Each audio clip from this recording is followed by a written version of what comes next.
The next thing I want to do is go over the bag configuration.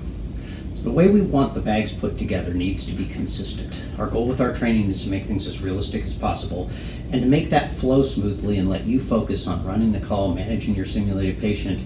We need the bags to be set up consistently, and they need to be put away consistently so you know what to expect and you know where things are. It also makes it more similar to how you actually would access the things that are in your monitor bag in the field.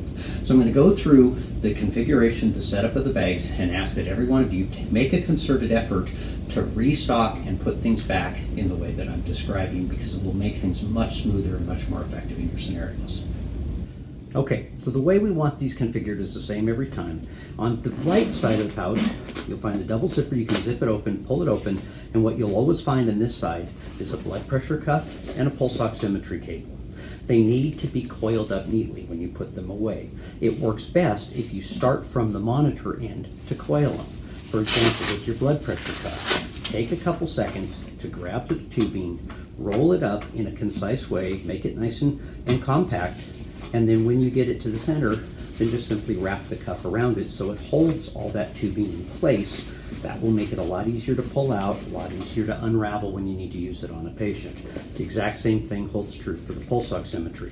One other option, because we often do pulse oximetry and blood pressure at the same time or both very close together at the start of our assessments, if you choose to roll up the pulse oximetry and set it inside the blood pressure cuff, put them both together as a single roll, that's acceptable as well. Just make sure you talk to your team, make sure that everybody knows how you're configuring things so you know what to expect when you open it up. The other pouch on the left has our ECG materials. And so what you've got here is your ECG cables. Again, start at the monitor, coil them neatly. These can turn into a mess just like fish line if they just get shoved in, and then you're untangling knots when it's time to actually hook them up in a hurry. So take the time to roll them up neatly, tuck them in. You can put electrodes in here as long as it's a small enough package that it will fit, and that's what we've got here. And then the little pouch on the outside is for your 12 lead cables. We keep them unplugged from the main one until we actually want to acquire a 12 lead, and then pull them out. And again, make sure you coil them up neatly so that they'll come out neatly and make your job easier. In the back of the bag, we have double zippers that come down the back and open up. And there's a couple things that we keep here. We typically store electrodes here. So even if you have some in the side pouch, it's not a bad idea to have a pouch of electrodes back here, so you're going to have some, and that we have enough in our scenarios to last through the course of a class.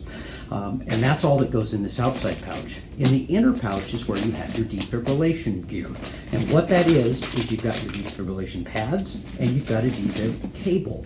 So to make this more realistic, I want you to leave the cable free, not plugged in anything when you store it away. So this is the way it comes out.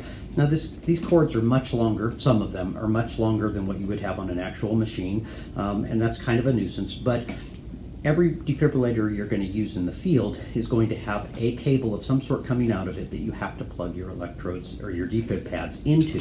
So that's the way it should be. When you pull out your defib pads, they should not be open, unwrapped, shoved in here loose, because that's not realistic. So what we want you to do is you're going to open them up. Sometimes if it's a new package, you'll have to tear them open. You're going to open them up. You're going to pull this out. You're going to plug it in so it's ready to go. And then you're going to take your pads and peel them and stick them on your patient. Now please, for the sake of our training purposes, hang on to this little piece of slippery cardboard, because it will allow you to store them back in. They don't get as dirty, they last a lot longer. So when you're done, you can put them back on like this, put them back in the package. It really helps if when you open the package, you don't shred the package. So actually open it in a way that we can reuse it. And when you're done, unplug it, wrap up the cords, tuck it all back into the bag, close it up so that for the next team, it's much more realistic than just grabbing the back of the monitor and having pads sit there, because you're never going to use defib pads that have been pre-opened laying around. The one other thing I'll mention about the defibrillation pads is they get dirty. And when they get dirty, they won't stick to the mannequins or to our simulated patients very well. If they get to that point, point it out to an instructor, let one of us know. We have replacements, we can put new pads in. They're expensive enough that we try to get multiple uses out of them, but we also want it to be realistic. So if it won't stick to anything, let us know and we can put new pads in. Again, when you're done, the one thing we ask, put things back the same way, keep it consistent, and clean out the garbage. Make sure that you take any wrappers, any used pieces, don't leave garbage shoved down in the bottom of the bags. If you keep them clean and neat, it will make your life much easier when you're running a call, even a simulated call, because then you know exactly what to expect and you don't have to worry about any extra challenges. Thank you.